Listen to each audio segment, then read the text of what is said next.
Hey guys, welcome to the blow.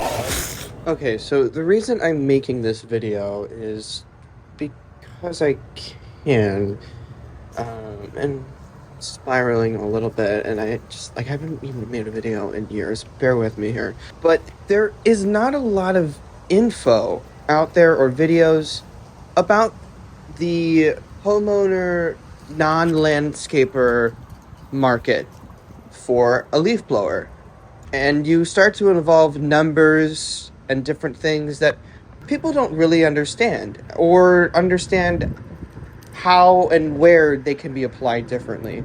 A big mistake can be avoided.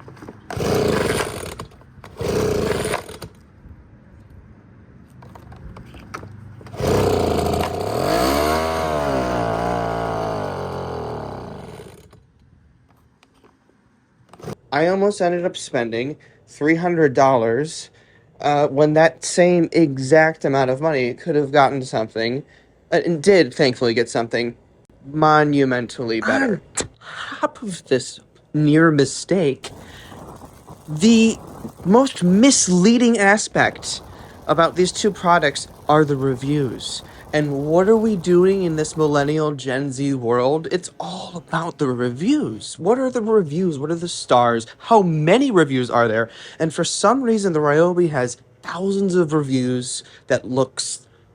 It looks...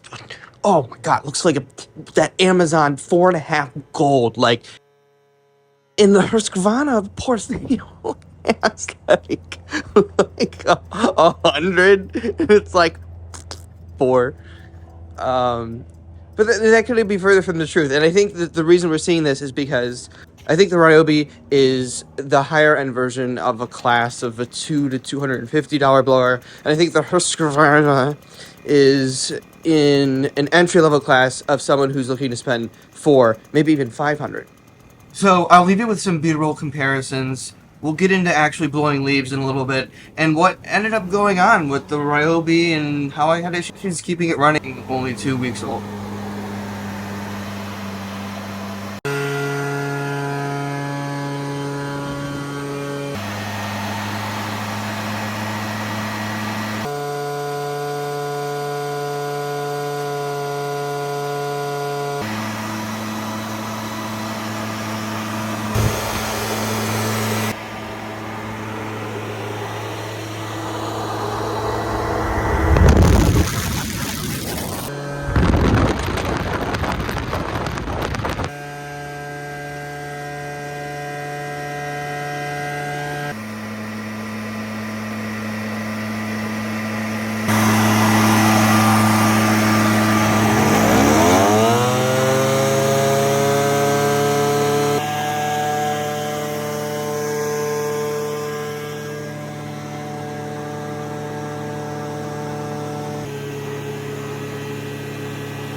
Ryobi leaf test!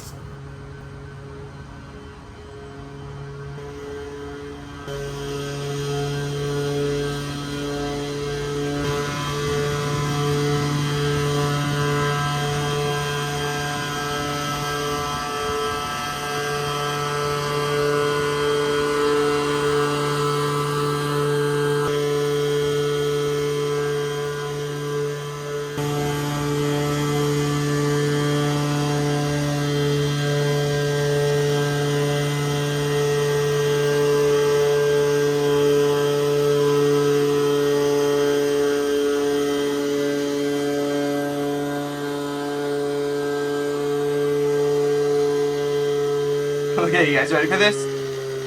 I just tried to shut it off with the off trigger. It's supposed to go way off. I'm confusion. It's not going off.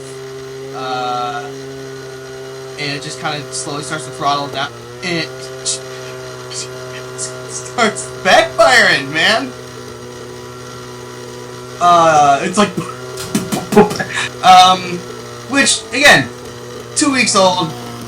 It's quirky. I want to be its friend, but no. Painter. That's very nice. That's very nice.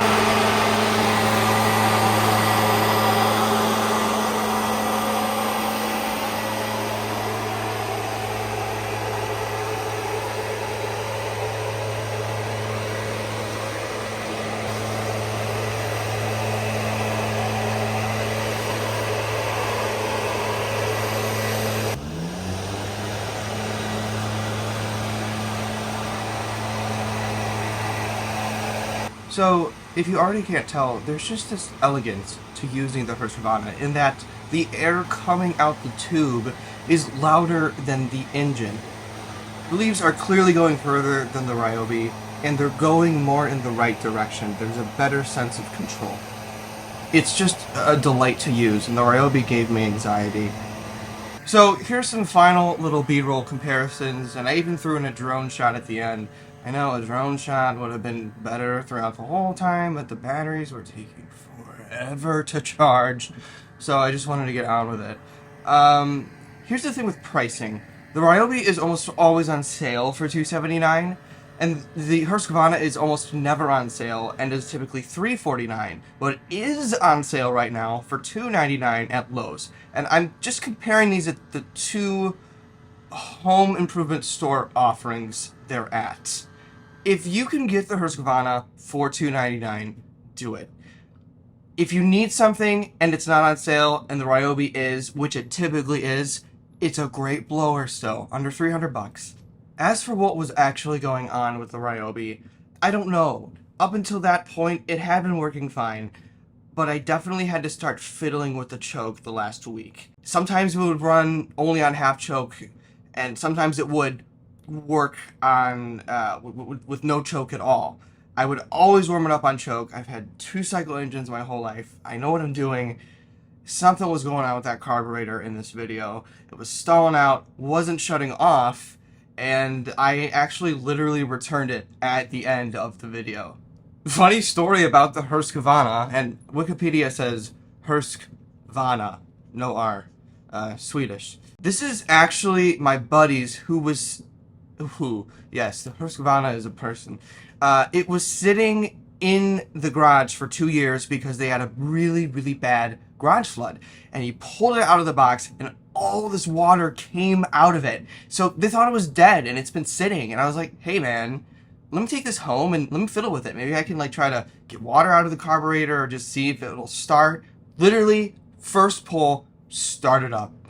And so, if anything, that is another testament to the Hursqvarna.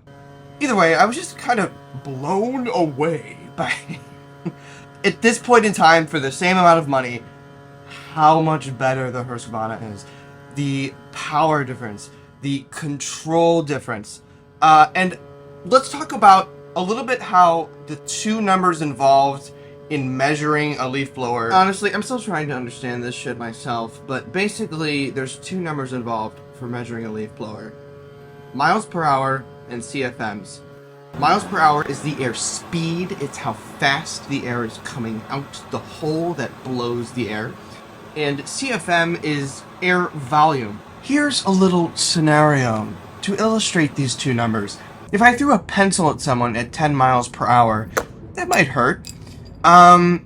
But if I threw a bowling ball at someone at 10 miles per hour, that could be fatal. And the bowling ball would be the difference of CFMs. It's that much more moving at 10 miles per hour. But if I rolled over a bowling ball to someone at 3 miles per hour, you know, hopefully they'd be able to, like, stop it with their foot.